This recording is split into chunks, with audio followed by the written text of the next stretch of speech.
native of Kansas, born in the same year of our Lord as Mr. Young. Did you know this?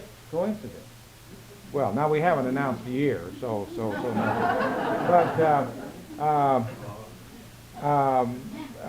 Mr. McGee earned a Bachelor of Science degree at the University of Kansas in mining engineering. He holds honorary doctorates from Oklahoma City University, Bethany Nazarene College, and the Colorado School of Mines. He taught for a year, taught geology for a year at the University of Kansas, and then, like Mr. Young, decided there must be a better way.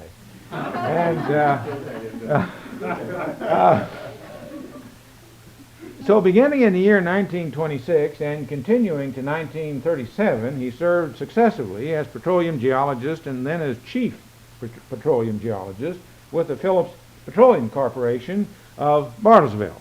Then in 1937, he became vice president in charge of production and exploration with the Kerr-McGee Industries, now of course the Kerr-McGee Corporation with headquarters here in Oklahoma City. He then served as executive vice president of the Kerr-McGee Corporation from 1942 to 1954. From 1954 to 1967, he was vice president of that organization. And from 1963 to 1967, he was chairman of the board. And in that year, 1967, he became chief executive officer of the Kerr-McGee Corporation and to the present continues in that capacity. In addition to his work with the Kerr-McGee Corporation, he has served on an amazingly large number of boards, petroleum boards, various charitable and community boards, has received many awards in addition to the honorary doctorates, and he holds memberships in about every professional petroleum organization going. So many, it would take the rest of the evening if I proceeded to recount the list.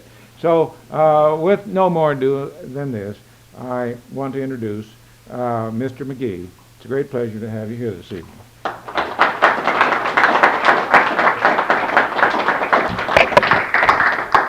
Well, thank you, Dr. Fisher. You know, as I listened to Ray Young, I realized how tough this was to follow him. But there's one thing that he said that interested me greatly when he was talking about that black book. You know, the traveling salesman I knew used the black book for another purpose.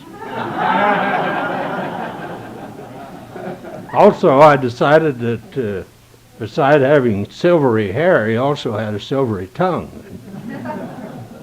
Then the third thing that occurred to me as I sat there and listened to his delightful stories was that, you know, I grew up in the oil fields, and the stories I heard and know I can't tell here this evening. So I thought I'd just stick to the text of what I've written here, not try to intersperse it with any stories that might cut short my talk here this evening. The company that has become Kerr-McGee Corporation was born in the oil fields at a time when Oklahoma ranked third among all the oil-producing states.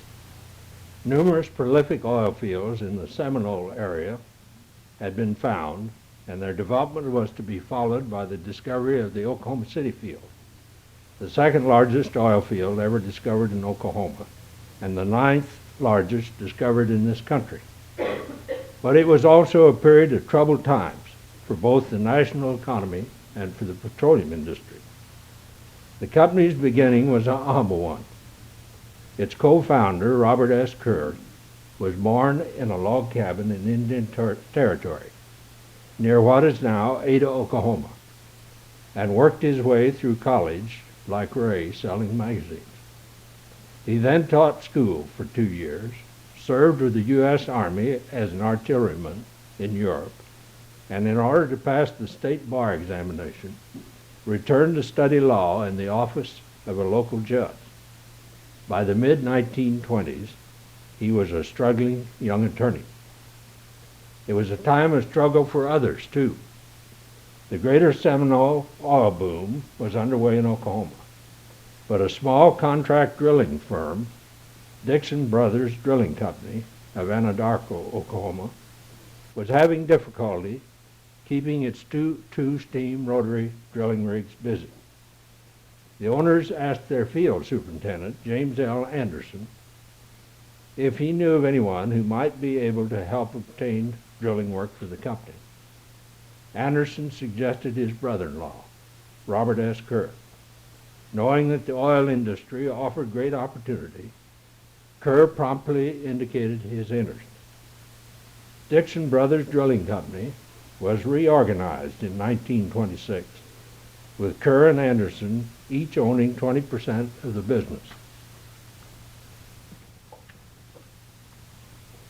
In 1929, the Dixon brothers decided to retire and offered their controlling interest in the company to Kerr and Anderson, placing an evaluation of $30,000 on the 60% interest.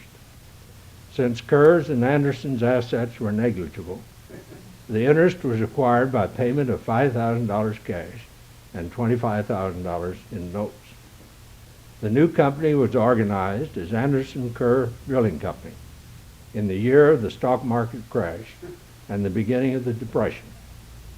The company in its infancy learned to cope with adversity, a lesson that proved invaluable from time to time in the years ahead. In 1929, the company's net assets amounted to $50,000. Jim Anderson and Bob Kerr were a well-balanced team. Anderson had gained almost 20 years of field experience by working in California and on the island of Trinidad, as well as in the Oklahoma oil fields. Anderson capably supervised the field work, while Kerr devoted his efforts toward securing drilling contracts. Fortunately for those in the contract drilling business in Oklahoma, the Oklahoma City oil field was discovered in December 1928, just as development activity in the greater Seminole area was beginning to taper off. There was great demand for drilling tools in Oklahoma City, and Anderson Kerr Drilling Company moved its 2 rigs and office from Ada to Oklahoma City in 1930. About this same time, the company acquired 2 more steam rigs. As this young drilling company set up for business in the Oklahoma City field, the national economy was worsening, and the oil business in Oklahoma was deteriorating.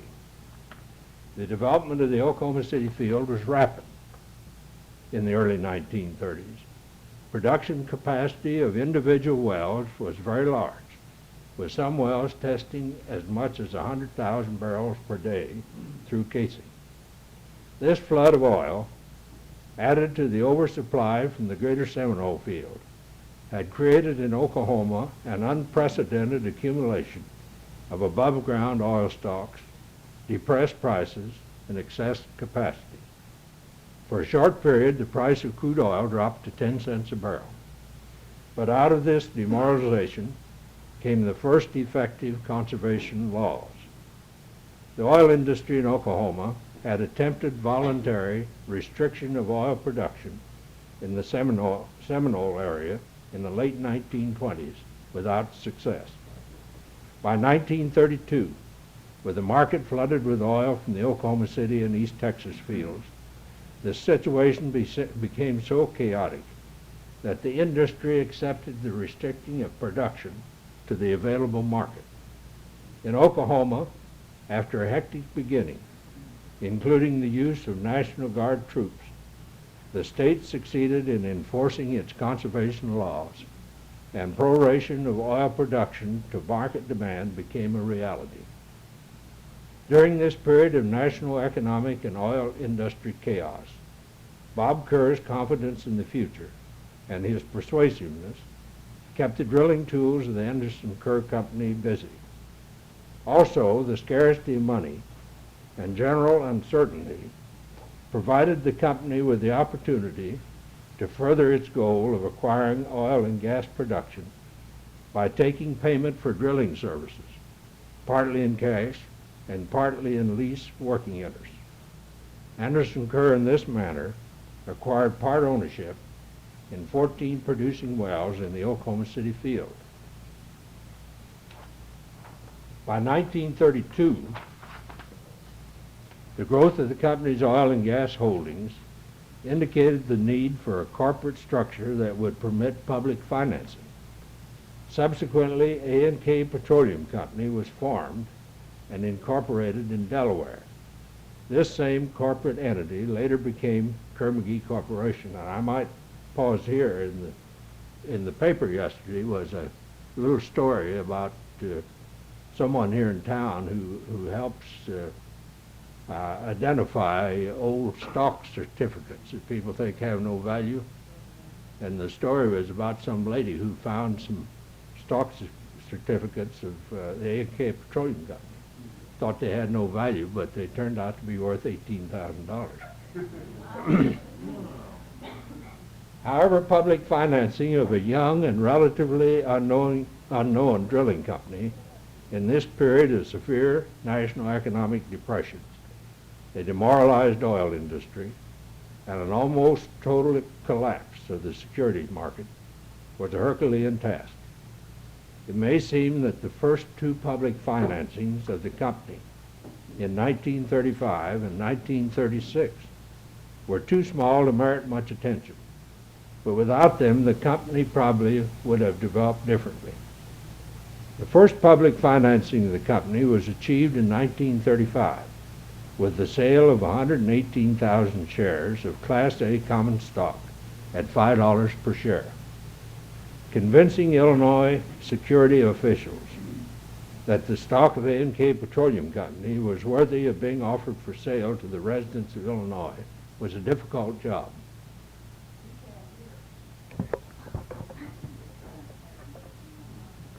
Is that better? Is that, beg pardon?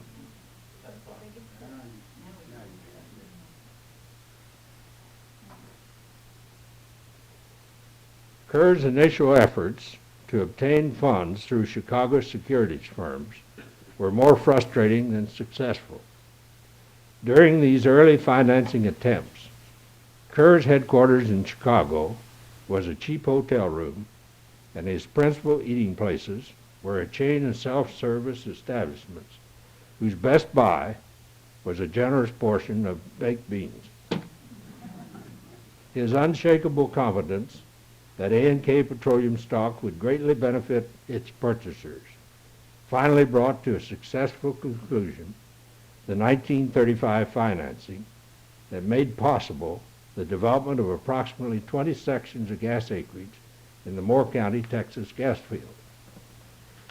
In the latter part of 1935, Anderson Kerr made what appeared to be a promising shallow oil discovery near Gainesville, Texas, and acquired several leases nearby. Kerr wanted to drill these properties quickly. However, funds from the 1935 financing had been nearly exhausted on the Moore County, Texas properties, and additional financing was necessary. Anderson was not eager to undertake the rapid development at Gainesville at the expense of further financing. An agreement between Kerr and Anderson was reached April the 25th, 1936. Anderson relinquished his half interest in the Anderson Kerr Drilling Company, as well as his interest in the A&K Petroleum Company. The second public financing of A&K Petroleum Company was completed in 1936.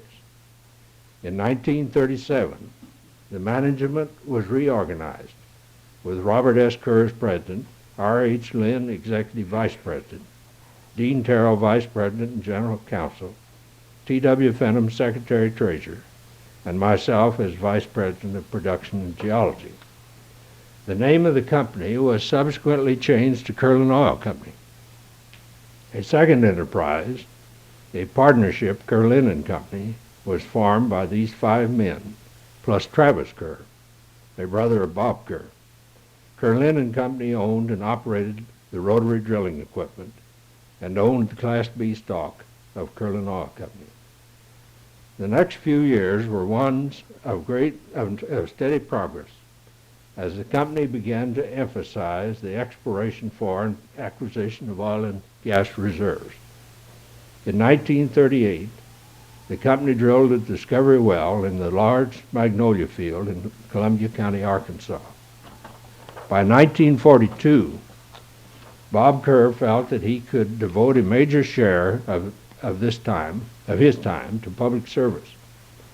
The first native Oklahoman to be elected governor, Kerr served the people of his state with distinction from 1943 to 1947, beginning a brilliant career of continuous public service. He served his nation and his state with vigor and unswerving devotion as United States Senator from 1948 until his untimely death on January 1, 1963. Although public service took most of his time, he maintained his ties with the company and followed closely its activities and growth. In April of 1942, Kerr-Lynn and Company was merged into the corporation, Kerr-Lynn Oil Company. In that same year, R.H. Lynn retired from the company to become an independent oil operator, and I became executive vice president and operating head of the company. During the war years, Kerr-Lynn played a key role in the development of the West Edmond oil field, northwest of Oklahoma City.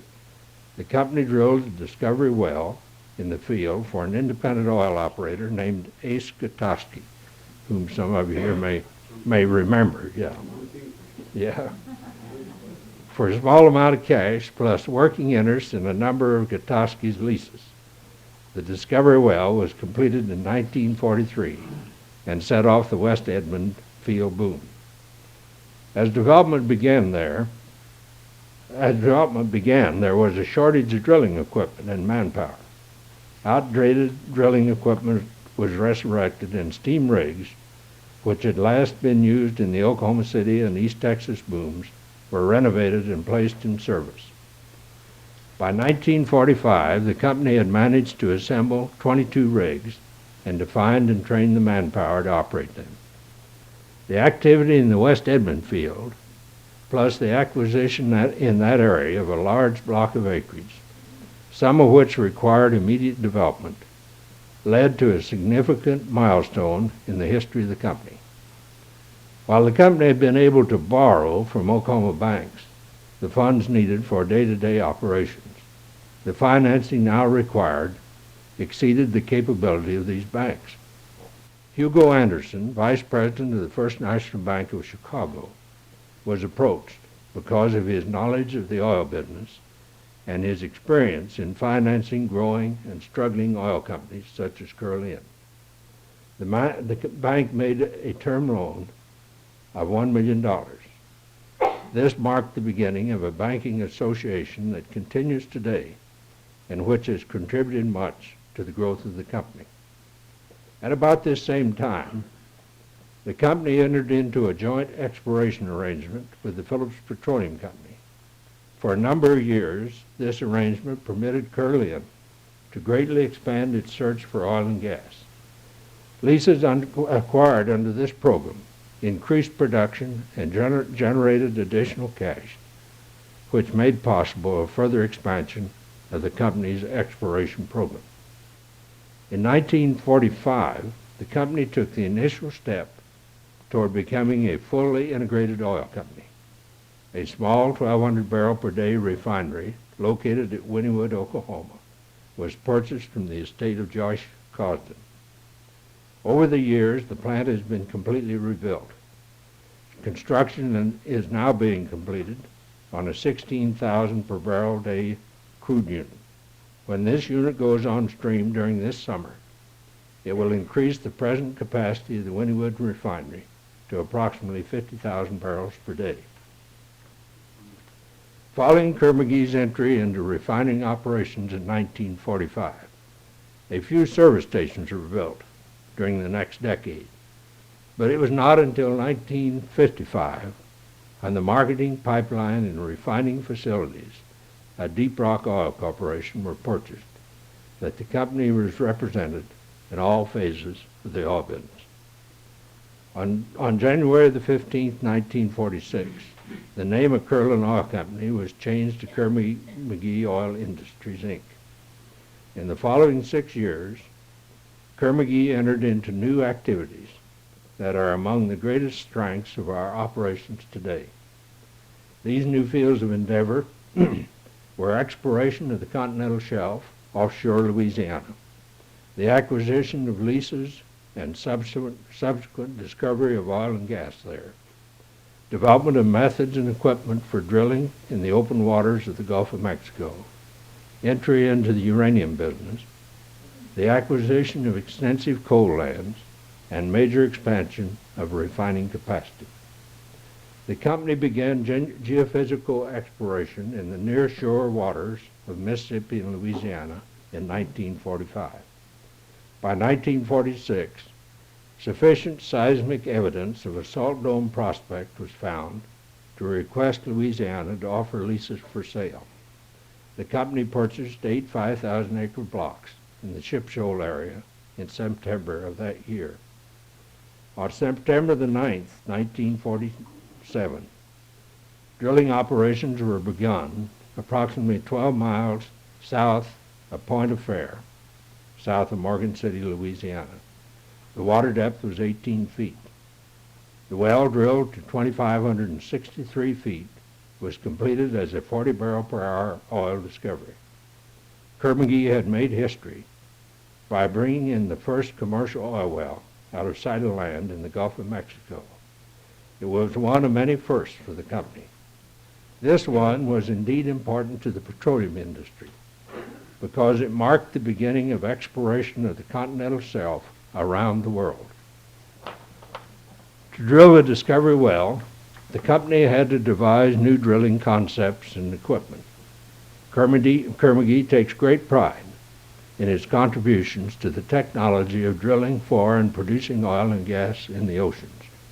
The company pioneered 2 of the basic methods now used for drilling in offshore open waters. Early in the 1950s, management decided that the company's resources invested in drilling equipment could be utilized more profitably in the ocean than on land. And during the next several years, most of the company's land drilling equipment was phased out.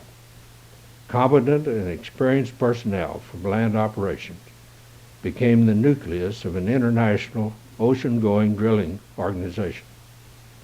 Today, Kerr-McGee's international offshore drilling operations are conducted by 2 wholly owned subsidiaries, Trans-World Drilling Company and Trans-World Drilling Company Limited. Trans-World presently has 16 offshore drilling devices. 2 additional drilling devices are under construction. In addition to offshore drilling, the company began several years ago to apply its capabilities to the drilling of large diameter holes.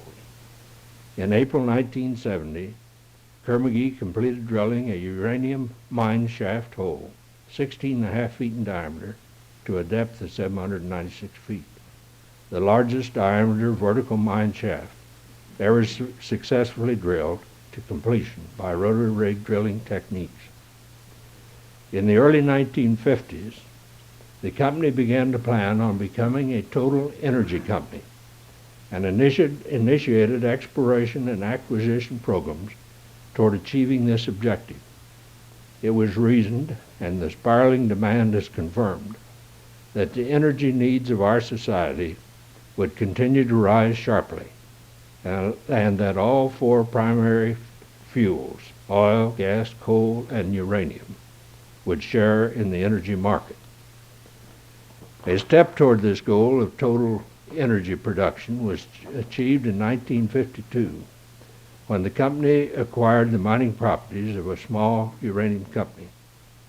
This purchase was immediately followed by initiation of a uranium exploration program. The company's first uranium mill, a 300-ton of ore per day processing plant, was completed in the fall of 1954, and Kerr-McGee became the first oil company to add uranium mining and milling to its activities. The early recognition of the potential of nuclear energy gave Kerr-McGee lead time to develop the geologic concepts and exploration know-how, which has resulted in the discovery and ownership of very substantial reserves of uranium. The company's first large uranium deposit was found in 1955 in the Ambrosia Lake area near Grants, New Mexico. The following year, Kerr-McGee, Pacific Uranium Mines, and Anderson Development Company formed a company called Kerr-McGee Nuclear Fuels Corporation. The entire ownership was subsequently acquired by Kerr-McGee to mine and mill uranium ore in the Ambrosia Lake area. The uranium ore processing plant is still the largest in the nation, and since startup has produced more than 70 million pounds of uranium oxide, valued at about $525 million. But in addition to the company's exploration and development of offshore leases in the Gulf of Mexico and its entry into the uranium business, Kerr-McGee also was expanding in other areas in the early 1950s. Several natural gasoline plants were built or purchased, and a joint venture potash mining and milling facility was constructed in the Carlsbad Basin of New Mexico. In 1957, Kerr-McGee acquired Cato Oil and Grease Company, Oklahoma City, of which Claude C. Huffman was a co-founder. I think a number of you here know Claude Huffman. Also in 1957, Triangle Refineries Incorporated, the largest wholesale marketer of refined products in the United States, was acquired. This company was founded in St. Louis in 1937 by J.B. Saunders, Jr., now a director of Kerr-McGee Corporation. Kerr-McGee early recognized coal as having a potential role in the coming changes in the development and consumption of energy fuels. In the late 1950s, the company began to explore for high-quality coal in eastern Oklahoma and to acquire leases in two major areas on the northern flank of the McAllister Coal Basin. Underground development of a mine to produce metallurgical-grade coal was begun in 1969. Development of the mine was suspended in 1972 due to difficulties in maintaining sustained operations, which largely were labor problems, which we hope we now have solved. Presently, new evaluation studies are being conducted to determine whether this low volatile, premium quality metallurgical coal can be mined profitably at today's prices. We just had this past week the president of a steel company from Japan visit us, who would like to buy the full output of this mine to ship to Japan. This is how scarce this type of coal is in the world. About 10 years ago, the company commenced acquiring coal reserves in a number of other areas. Today, Kerr-McGee's Coal Corporation, a wholly owned subsidiary, has in excess of 1 billion tons of mineable coal reserves in consolidated blocks in southern Illinois, Oklahoma, and Wyoming. The company also has extensive reserves in Arkansas, northern Illinois, Montana, and North Dakota. Initial production from company coal reserves is scheduled to begin from the Jacobs Ranch mine in eastern Wyoming next year. In the early 1960s, when the future of the uranium business beyond the United States Atomic Energy Commission's purchase program was indefinite, Kerr-McGee diverted its uranium exploration staff to the search for other metals. This exploration program led to the discovery of commercial deposits of other raw materials needed in our society. By this time, management viewed Kerr-McGee as a natural resource company with the objectives of finding and acquiring competitive reserves of raw materials, mining or otherwise producing them efficiently, and processing them into quality products that could be sold at profitable prices. Expanding its gas processing operations, the company in December 1961 placed on stream in Navajo, Arizona, the nation's first privately owned helium processing plant, selling only to the commercial market. On January 1, 1963, a heart attack ended the life of Senator Kerr. Yet he had become chairman of the board of Kerr-McGee in 1954 as he began his second term in the Senate. and at that time I became President and Chief Executive Officer. Upon his death, I was elected Chairman and continued as Chief Executive Officer. F.C. Love was elected to the presidency in 1967. Upon Mr. Love's retirement in March 1973, James J. Kelly became president.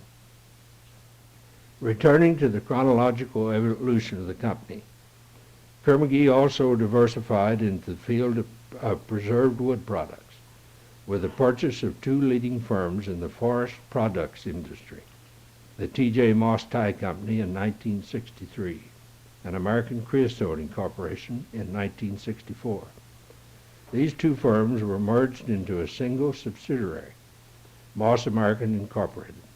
This subsidiary became the Forest Products Division of Kerr-McGee Chemical Corporation in September 1974.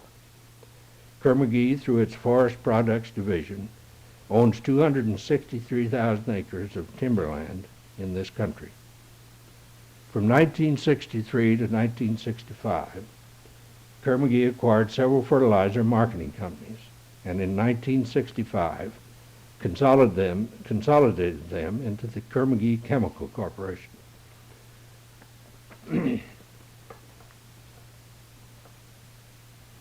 By this time, Kerr-McGee had expanded into natural resources and was more than a fully integrated oil company. In 1965, the name was changed from Kerr-McGee Oil Industries, Inc. to Kerr-McGee Corporation.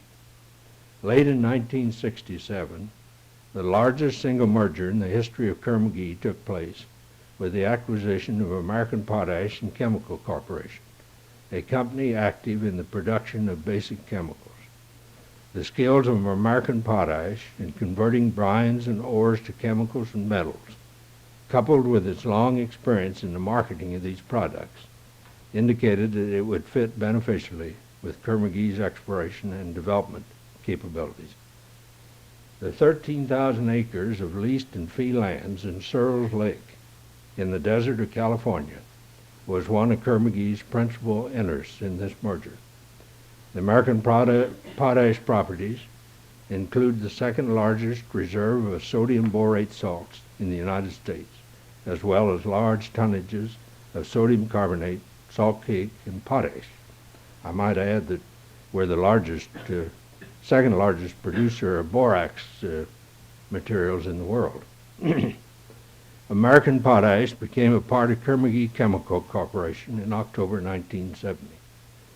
The company's forward thrust into nuclear fuel has been rapid during the past few years. Kerr-McGee is now the largest producer of uranium oxide in this country. In 1964, the company constructed north of Oklahoma City a facility for converting enriched uranium into pellets, which in turn are fabricated into fuel assemblages for nuclear power reactors. At the same location, a plant for manufacturing plutonium fuels for experimental, fast breeder, and commercial thermal power reactors was completed. And on April the 20th, 1970, Kerr-McGee dedicated the uranium hexafluoride conversion plant located in Sequoyah County in the eastern part of Oklahoma. It is the nation's second privately owned commercial uranium hexafluoride facility designed to convert uranium oxide, or yellowcake, from both domestic and foreign mills into uranium hexafluoride. The capacity of this facility is being doubled to meet expanding contract requirements beginning in 1978. With the completion of these three new plants in Oklahoma, Kerr-McGee has become a participant in 6 of the 8 segments of the nuclear fuel cycle. These 6 steps are exploration for uranium, mining of ore, milling of ore to recover uranium, conversion of uranium oxide into hexafluoride, pelletizing of enriched uranium dioxide and plutonium-uranium mixed oxides at the Cimarron facility, and fabrication of fuel elements, also at the latter facility. Kerr-McGee is now engaged in more segments of the nuclear fuel cycle than any other company in this country. We are proud of our deep involvement in nuclear energy. It became evident to Kerr-McGee 7 or 8 years ago that as the supply of domestically produced oil declined, the refining and marketing of oil would become more profitable, and the company began to consider expanding its refining capability. Early in 1970, the 100,000 barrel per day refinery of Southwestern Refining Company at Corpus Christi was purchased. With the principal source of Kerr-McGee's income, while the principal source of Kerr-McGee's income continues to be from oil and gas, the company's chemicals and plant food operations are playing an increasingly important role in the corporate structure, as the need for fertilizer raw materials and industrial chemicals continues to spiral. To help meet the demand for these products, Kerr-McGee Corporation in 1974 initiated several projects to increase production capability. The largest of these at the Searles Lake Chemical Facility at Trona, California, where construction of a new soda ash plant is underway and the salt cake plant is being expanded. I might add that this is a $200 million plant investment. It's a very large one for us. In addition, production capability of this facility was increased with the purchase of an existing facility with an annual production of about 500,000 tons. Also, at Mobile, Alabama, the company presently has under construction a plant to convert an ore of titanium into a beneficiated high-quality product, and is planning next year to start a second plant there to produce paint pigment, titanium dioxide. The company owns a patent on a proprietary process to produce high-quality titanium dioxide paint pigment. We have one 50,000-ton plant presently operating at Hamilton, Mississippi. The second one at Alabama will give us a capacity of 100,000 tons. And the beneficiation plant being built at Mobile is to ensure that we have the raw material feed for these two plants. The financial measure of success which Kerr-McGee has achieved is enabling it to accelerate vigorously its exploration for and development of needed energy raw materials, petroleum, coal, uranium, and other natural resources, to increase the capacity of its chemical refining and nuclear facilities, and to build additional contract drilling units. These projects will result in increasing capital expenditures in 1975 and subsequent years. However, the state of the economy could affect material the company's present plans. In addition, legislation and regulations adversely affecting the discovery, production, and usage of petroleum and other sources of energy could also alter Kerr-McGee's plans for future capital spending on these activities. This, then, is the story of Kerr-McGee's evolution from a small enterprise with two steam rigs in 1929 to a total energy company, and then into the even more broadly based natural resource company of today. And in this span of 46 years, the company's assets have grown from $50,000 to more than $1 billion. It is also a story of people. As Kerr-McGee has explored for and developed natural resources, so too has it attracted and developed its human resources, innovative, imaginative, and dedicated people.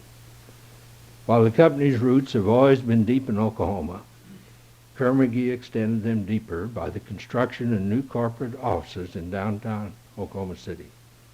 The 30-story building and attendant structures, completed in mid-1973, are combined with currently occupied office facilities to form the Kerr-McGee Center, occupying a city block. Hopefully, our past is but prologue to the future. Kerr-McGee looks forward to an increasingly important role in satisfying man's insatiable need for energy and other natural resources. Thank you very much.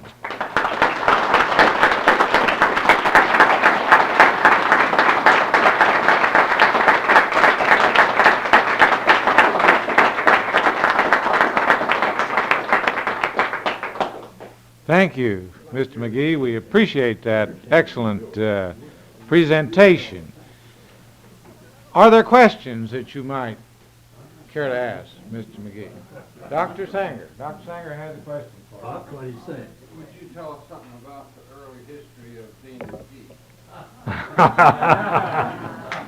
I don't remember a lot of that. Well, I grew up in the little southeast Kansas town of Humboldt. There were 22 in my high school graduating class. The town had about 2,000 people, but it was in the shallow oil area of Kansas, and actually my childhood home was in the middle of a shallow oil field.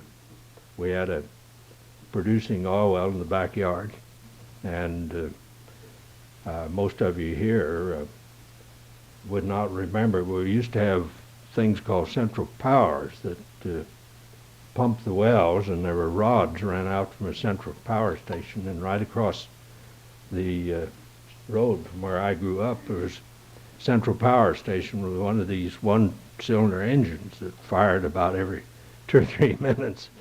I used to go to sleep at night listening to the engine, the slow firing of that engine. And then in daytime we used to play by jumping over those moving rods that radiated from the plant. So I really got started in the oil business early.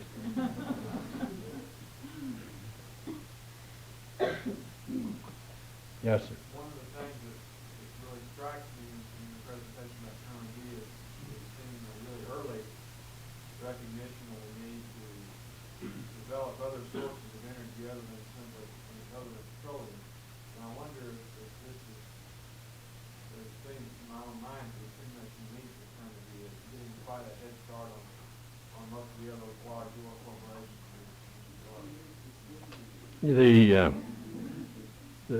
Well, we were fortunate in that we began to diversify into the other energy materials other than oil and gas before most other companies, and as a consequence, we own fairly large reserves in all these other materials.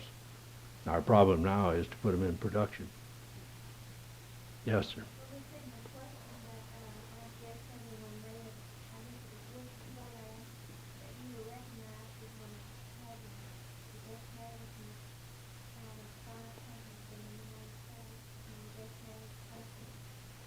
Well, we're very proud of that. We were selected by the Dun and Bradstreet magazine, Dunn's Review, as one of the 5 best managed companies in the country last year. And all of our people in that city block downtown are very proud of that, as well as the ones in the field. Yes, sir. Comment about your thoughts on the potential of solar energy. Yeah, I'd be glad to. I think there'll be some applications of solar energy in those climates where you have a lot of sunshine. I don't think solar energy will make a contribution to the total energy supply of this country in this century, and maybe for 40 or 50 years. You can heat some water, you can heat homes, but you have to be able to store solar energy because at nighttime you have to use energy as well, and sun doesn't shine at night, and there's no presently known method of storing the quantities of energy you'd be talking about. There are several ways to go about it. One is to use it in the daytime to pump water up to a high elevation and then let it run down at night, generate electricity. Others would be batteries, but it's just not one of the alternatives for energy. Dean, I heard that when you first decided or thought that uranium would be future source of energy that you and perhaps your wife Dorothea got counters and walked over the Rockies. Is that true? And picked out. No, that's not real true, but part of the story is true.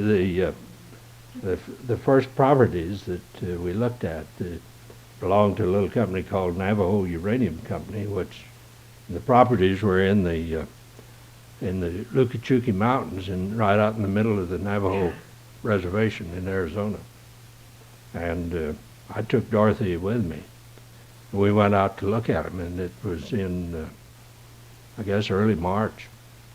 And when we got up on top of the mountains, there was about 5 or 6 feet of snow, and I couldn't get her out of the Jeep.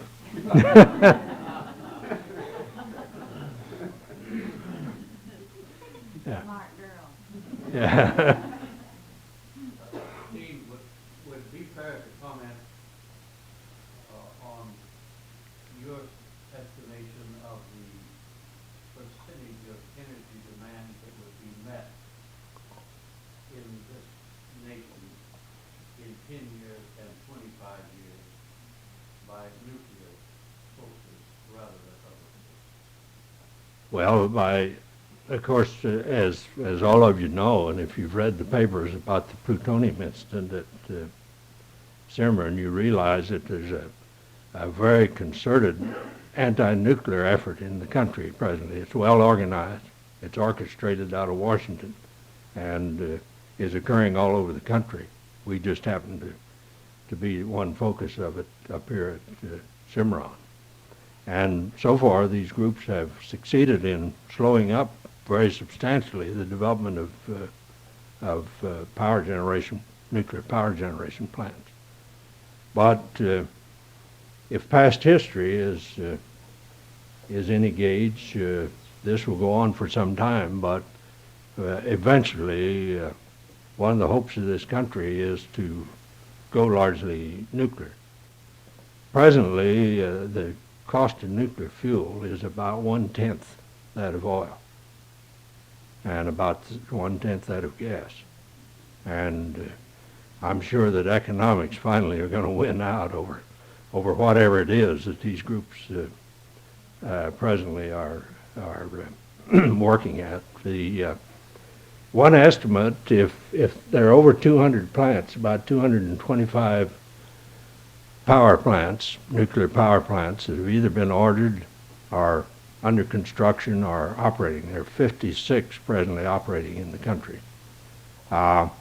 If all 225 of those plants are built, by 1985, about 40% of all the power generated in the United States will be nuclear.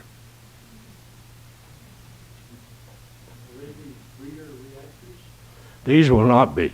No, the breeder will, the first, providing the anti-nuclear people let the breeder be built. The first demonstration plant would be about 1990, and you'd be looking at breeders after the turn of the century. These are all light water reactors, boiling water reactors.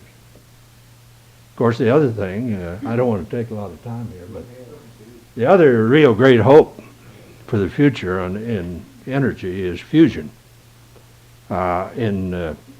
Presently in the fission reactor, which is what we're dealing with in the plants nowadays, you pull apart the heaviest atoms. Uranium, for instance, is the heaviest element in the Earth's surface, and you produce energy by tearing them apart. In the fusion process, the very lightest atoms, like hydrogen, you produce energy by putting them together, and the fusion process is what was developed in the hydrogen bomb. It occurs at about 100 million degrees temperature, centigrade temperature, and the problem is to develop a way to contain the reaction. But in the last few years, there's been some very important developments where they use pellets that are, as they call it, lighted or started burning by use of lasers. And there's a very strong research effort underway. Now, fusion is it produces practically no radioactivity. You could set a fusion reactor down next door to this building here without any danger. And the fuel for it would come out of the heavy water isotope out of the ocean waters. So you'd have an inexhaustible supply of fuel.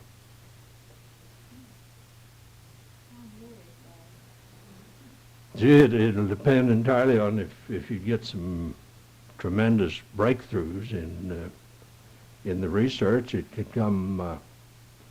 It might come in the next 20 years, but most of the projections, I think about it in terms of 2010 or 2020. As our oil supply diminishes, the research effort may be stepped up.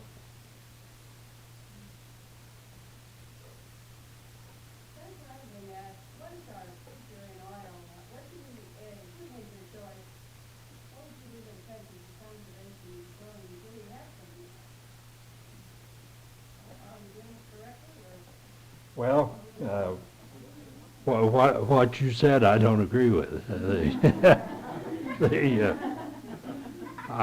Certainly, we should use all of the fuels efficiently, and we should conserve in that regard. But if you'll look at the history of the development of this country, the per capita use of energy exactly parallels the gross national product. And if you start conserving energy to the point where the use of energy drops off per capita, the economy of this country is going to drop off with it, just right on a parallel course. And I don't think any of us want that. And what we really need is conservation, but we need most of anything to increase the supply. And unfortunately, all the actions of our government so far have been to distribute around the shortage. There hasn't been a single political action yet to increase the supply.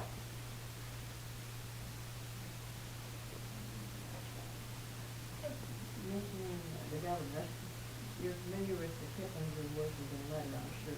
Yes, I don't read it, but I know I know about it. Anyway, in this week's article, it brings out that Congress wants your questions on any aspect.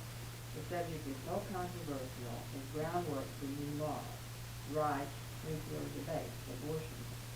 So what I was wondering is when they say groundwork for new laws, does this mean the safety laws or curtailing or questioning the progress? No, I think they're talking about stopping it entirely. The peaceful use of nuclear energy has never been a single death in the peaceful use of nuclear energy, and in the whole use of nuclear, including the military, the bombs. People working on it, there have been 5 deaths. And 5 of those were over in the development of weapons. Not a single person has been harmed to the point where they couldn't work since the peaceful development of nuclear energy began. It's probably as over-regulated an industry, and rightly so, as you can imagine. For instance, up here where we had all of the problem at Cimarron, where our plant there is constantly under supervision by government teams. We're under 3 different sets of regulations, and I don't believe hardly a day goes by that at least one of those teams is not in the plant inspecting to see if we're complying with the regulations. Yes, sir. So what would you describe, if there is even a reasonable explanation for it, that is seemingly unbounded fear on some of these people of the government of nuclear energy? They look back at Hiroshima and Nagasaki and say that it's got dangers, and what